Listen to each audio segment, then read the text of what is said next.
Why MetLife had to transform. In the summer of 2026, more than 1 billion people will watch the FIFA World Cup Final from MetLife Stadium near New York City.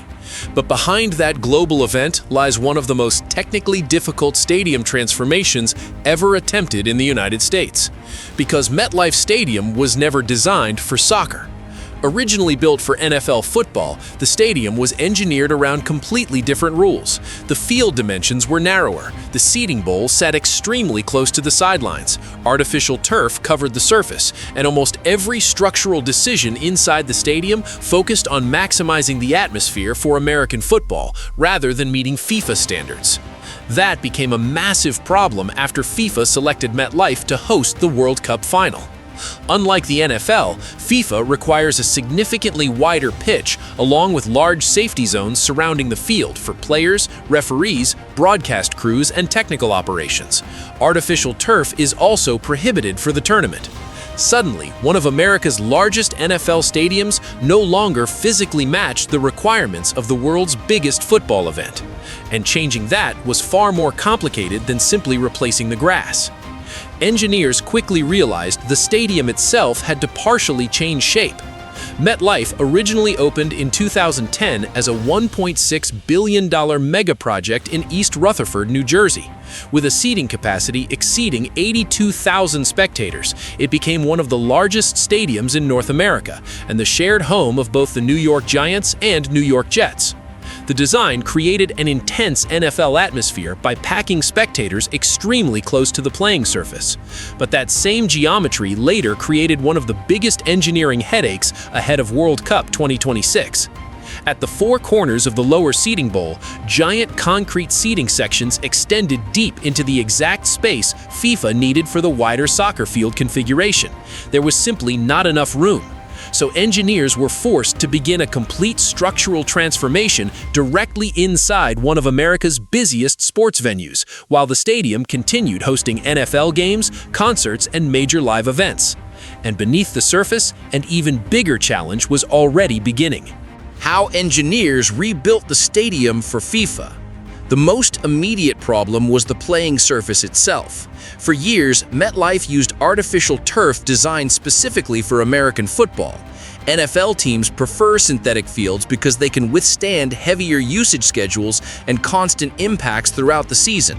But FIFA demanded one of the highest quality natural grass surfaces in the world. The problem was that MetLife was never designed to support a living ecosystem beneath the field. Under the old turf sat a foundation system made almost entirely for synthetic sports surfaces, including drainage layers, sand bases, and structural concrete optimized for NFL operations rather than maintaining biological grass roots.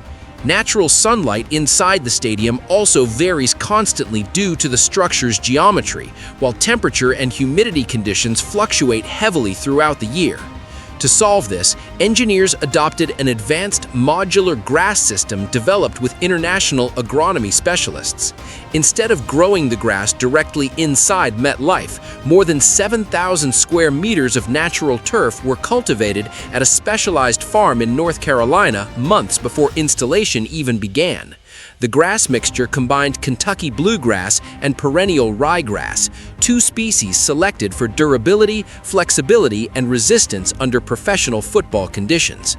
Engineers even used robotic foot simulators capable of recreating real match stress to test traction, ball bounce, and player movement before the surface was approved. But the most important innovation existed beneath the grass itself. Instead of growing naturally deep into soil, the turf was cultivated on a dense synthetic support layer, allowing the root system to weave horizontally together into a reinforced living carpet. This meant the field could later be cut into enormous transportable sections without damaging the grass structure. Just weeks before the tournament, refrigerated trucks transported the grass more than 1,000 kilometers to New Jersey while maintaining temperatures low enough to keep the turf temporarily dormant during travel. Inside MetLife, engineers then installed the natural grass onto a precisely aligned tray system covering the entire field. Every section had to connect perfectly. Even a minor alignment mistake early in the installation process could eventually create major errors across the far side of the pitch. Specialized positioning systems constantly adjusted the trays until the seams became nearly invisible across the playing surface. But replacing the turf solved only part of the problem. The stadium geometry still did not meet FIFA requirements. To create enough space for the wider World Cup field, engineers began removing entire concrete seating sections from the lower bowl corners. Nearly 1,740 seats had to disappear. Before demolition began, Skanska engineers carried out full 3D laser scans of the stadium interior, using millions of laser measurements to create a millimeter-accurate digital model of the entire structure.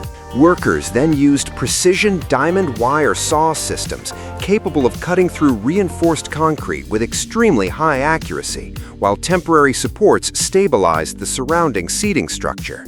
Massive concrete sections were carefully lifted out by cranes positioned directly on the field floor. And because MetLife still needed to continue operating throughout construction, the work had to happen in tightly controlled phases between NFL schedules and major events. As the old corners disappeared, engineers introduced a completely new retractable seating system.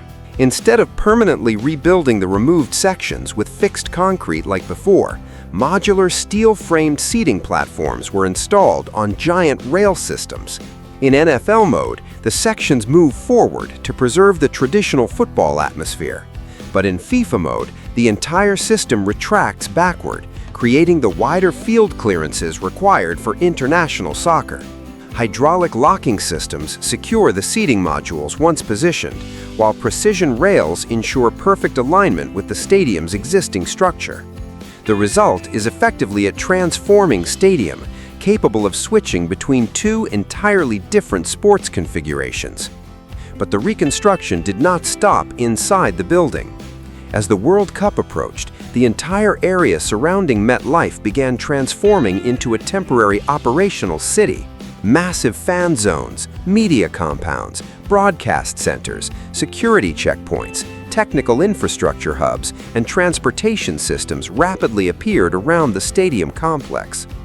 Thousands of surveillance cameras, fiber optic networks, television platforms, and communication systems were deployed to support one of the largest live broadcasts in sports history.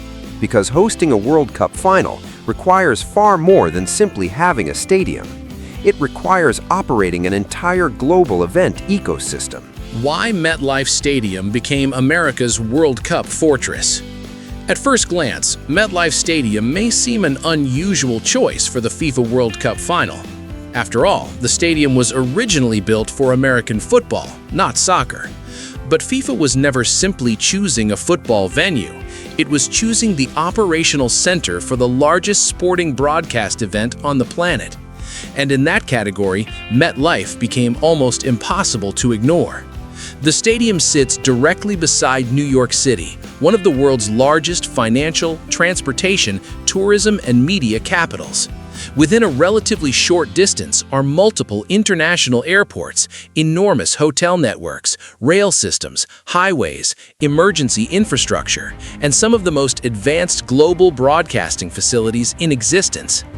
MetLife had also already proven itself during previous large-scale events, including Super Bowl 48, one of the most logistically demanding sports operations ever hosted in the United States.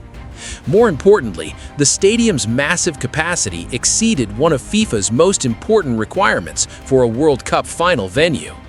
But perhaps the most remarkable part of the story is how the transformation itself represents a broader shift happening across modern stadium design. Around the world, major venues are no longer being built for only one sport. Instead, they are evolving into adaptive megastructures capable of constantly reconfiguring themselves depending on the event being hosted. Seating systems move, field surfaces change, infrastructure transforms. Entire stadiums now function almost like giant mechanical machines. And MetLife Stadium became one of the clearest examples of that evolution. An NFL fortress built for American football was gradually reshaped into the stage for the biggest football match on Earth. When the 2026 FIFA World Cup Final finally begins, billions of viewers will see 90 minutes of football.